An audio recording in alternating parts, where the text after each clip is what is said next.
Greetings, everyone. Welcome to the part 4 part 4 of our lecture demonstration, still on Android, working on databases using SQLite database. So in this lecture demonstration, we will add buttons on our layout. So we have here the previous layout of our application. We have and our Java codes in our main activity class and in our SQLite helper class. So for us to know if to check if we already have or naaba jud na insert sa ato ang database ang kanang ito itong mga user information na atong gibutang ug gi-insert sa ato ang database. So we'll have to create another action na atong mapa-display tanan and pwede ta maka-search og another or single nga user. So we'll add new buttons here. Button view all. So it means we are going to view all of the inserted data sa atong database. So below button delete. So just check this here, change it to view all. Then another button para sa katong single na user data view user info. So view user info user. Then below button view all. So let's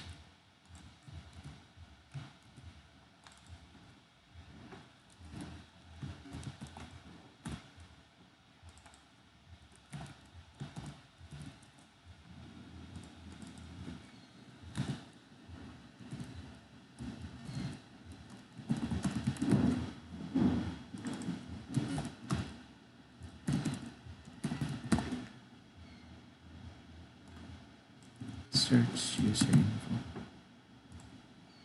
Okay, so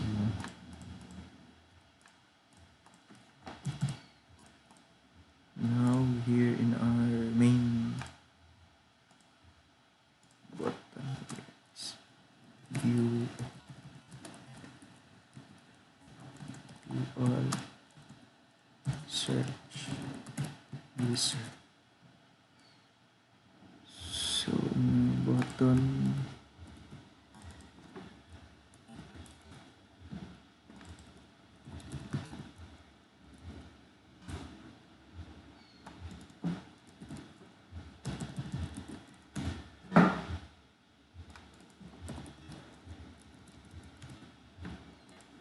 okay, so right now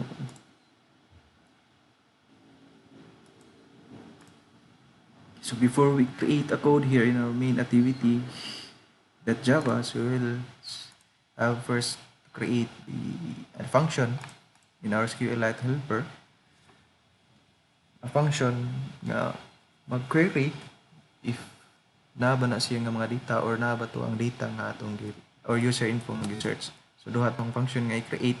First is katong mag-display sa tanang mag-query sa tanang data inserted sa atong table nga user info.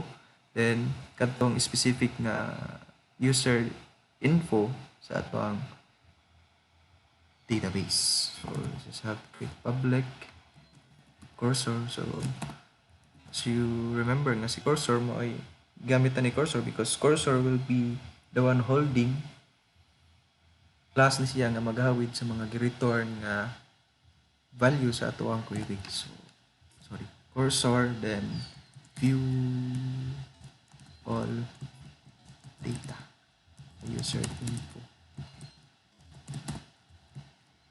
So wala tayo pangayoon because we just have to create a query nga atong mag-view sa tanang user info. So SQLite database, so remember, so db equals this get writable database, then query cursor equals db.raw query. So mara select asterisk kanan nga naa sa user info from user info. Oops. User info, comma, then null. Okay, wala man tayo selection arguments. Then, mora. Then, atong i-return si cursor.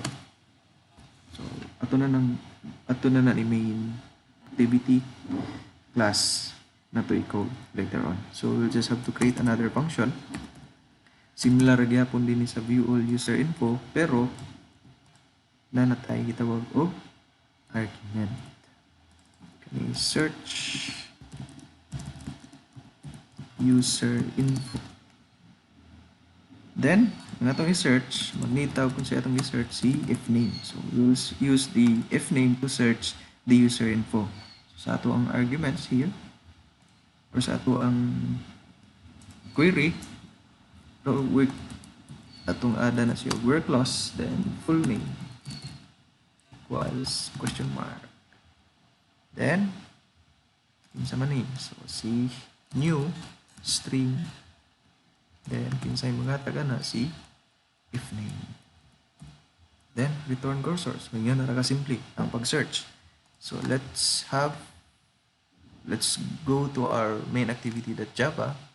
Then, we will create our listener. First, we will create the listener for our sa tanan nga data na atong i-insert sa atong database.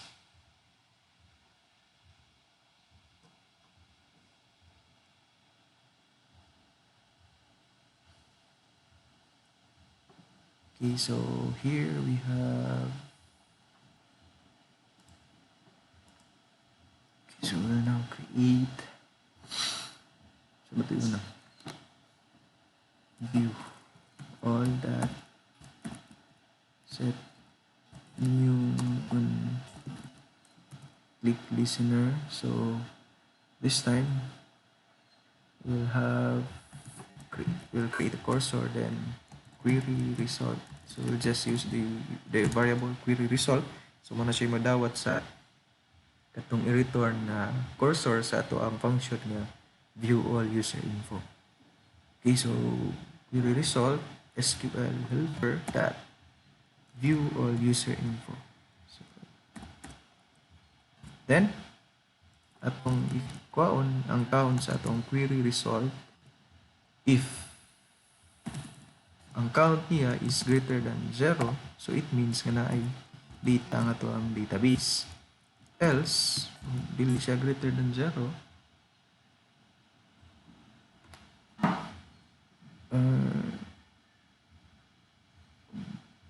yes, dili siya greater than 0, it means kanang walay sud ang ato ang gitawag og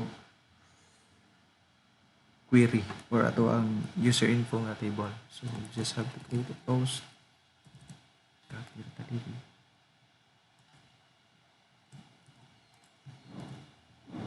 Main activity user information is empty. Okay, so greater than 0 siya.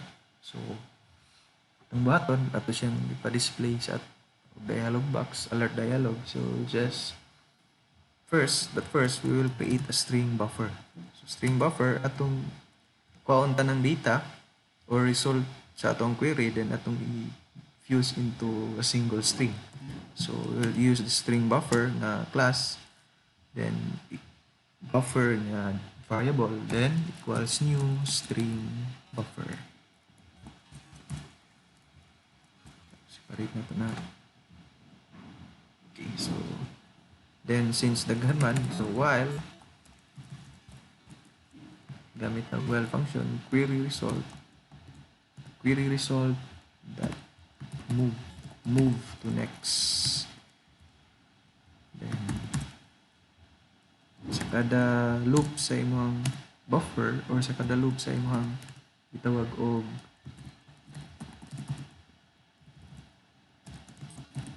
kada loop sa imong itawag og So kada loop sa imong query or sa imong gitawag og result, ato siyang ibutang ni buffer by the use of append nga function. So matong ihatag niya, first is full name, then query result that get string.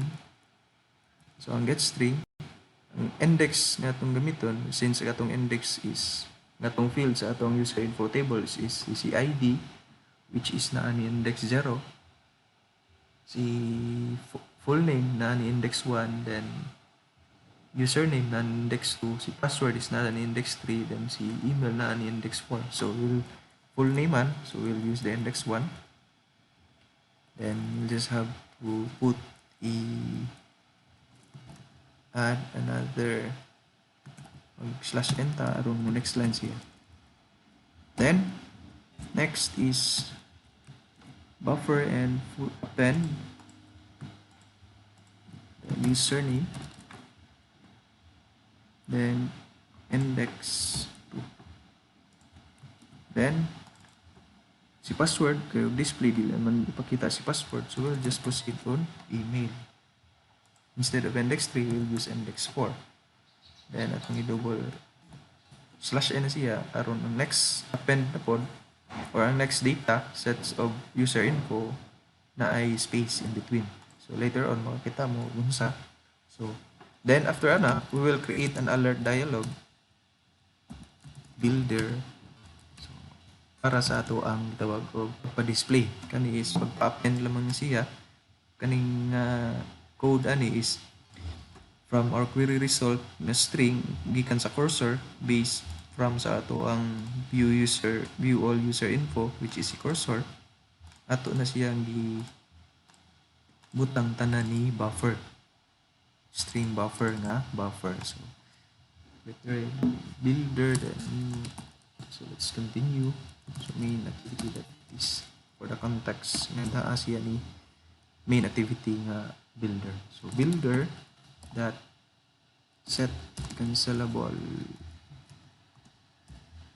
true aron ma-cancel sorry true.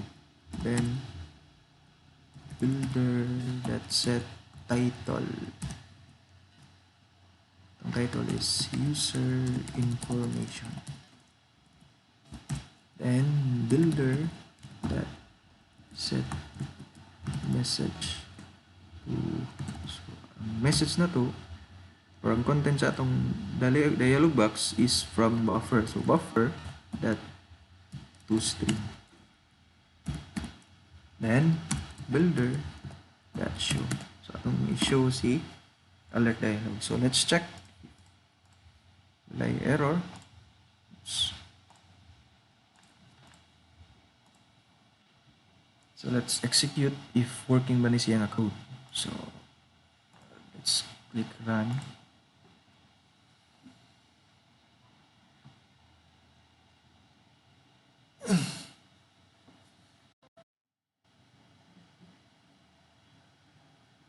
So let's view. So it means nga natong gi-insert from the previous part sa ato ang lecture demonstration na nakita nato si Runoro Azoro, si Vince Moxonji, Magdilupi. So let's try nga mag-insert og lain. So si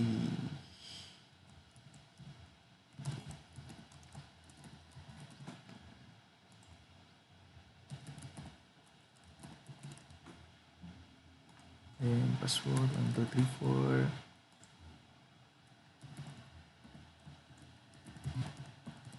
So let's save this data. So user information inserted. So atong i-view. So na si Nico Robin. So, diba? So karon atong butangan og code is search user info. So let's click stop. Then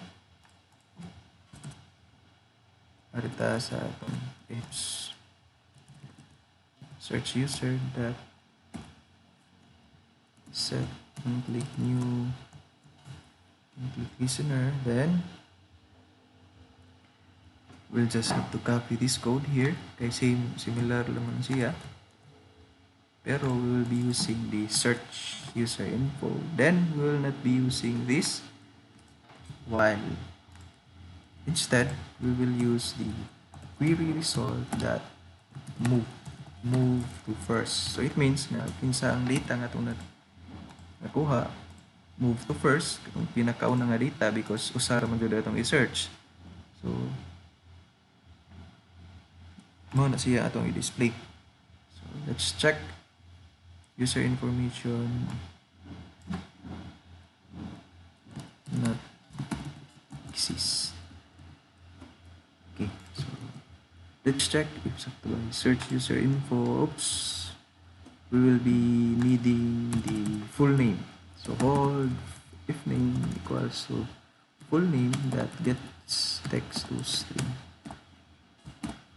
Then atong ihatag si hold if name because we will be needing that one sa atong string if name sa search user info. Okay, so let's execute this code. So ito so let's search for monkey loop. So take note ang atong search data is a case sensitive. So capital lang atong i-search. May capital o small letter tanan. Small letter po tanan. So search user info. So it means na si monkey D. Luffy. So gato na silang lisdan. Monkey D. Luffy. So user information does not exist. Diba? So kita na to si search user info. Another one. There's Nico Rubin. Search.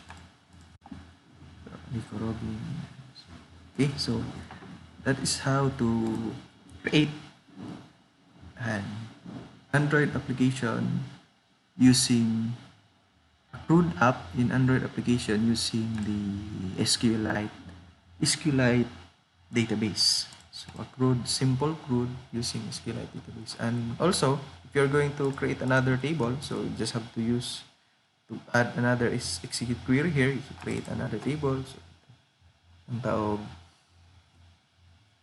personal info or another table here, table 2. Then with another fields, then just have to create for another drop table, table 2. If may exist na siya. So, pwede rin na siya. Yan na. If you're going to create another table, then don't forget to add here on upgrade. Okay, so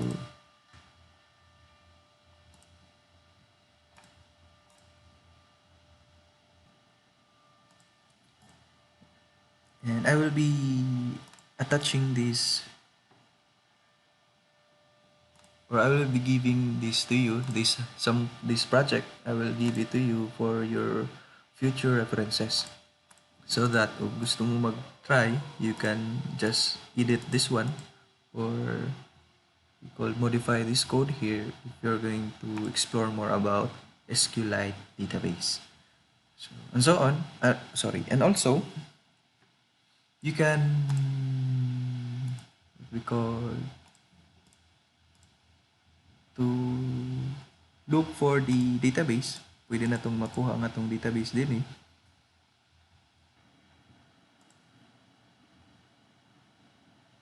And also, you can check the database. Pwede na itong ma-download ang database nga nasa tuwang application. Then, to check if makitaan ba nato siya or na ba ang data sa atong database. Then, to do that, we'll be needing this what we call DB browser for SQLite database. You'll just have to search for this one at Google. Then, this link here, just have to click this one. Then, you will be shown this. Then mo na yung makitaan. Then just have to click the version for 2021, then the version release. So You just have to click this one, then look for the version na compatible sa inyong architecture. For 32, MSI installer, kani portable. For 64 architecture na installer, then napod tayo portable. So, for Mac OS, napod tayo din eh. So, yung i-download na, then you have to click then install. Then, for you to get the database here in your mobile application na gi-create, so to save the database, you'll just have to click this device explorer here below. Then you will be shown so man mo gawas. Then make sure nga imong API nga imuhang gigamit as emulator, makita nimo diri. Although it can only work on kanang gitawag og for emulator, not for device Android nga na-insert sa inyo ang or katong physical devices nga gidirect ninyo install ang inyong app.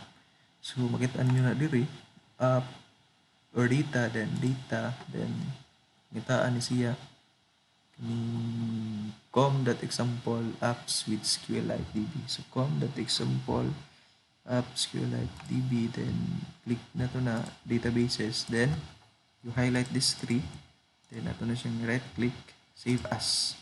So, sa nga location, pangita mo ga sa nga location, then aning butang sa home folder, then update. Just have to use this one, SQLite databases, then click OK. So, successfully downloaded. So, proceed na diri. Once after nga ma-install lang ito ang SQLite DB browser for SQLite, so, naiubanda na, di makita sa katang gitawag o desktop. So, you browse it to your program files. So, after makita ninyo, click on database browser or DB browser. Then, click open database. Then, you just have to browse for our database. Then, update SQLite database, click user DB. Then, mga na siya. User info. So, katong browse, right click, browse table. So, mga nga itong mga gi-insert nga data. Okay? So,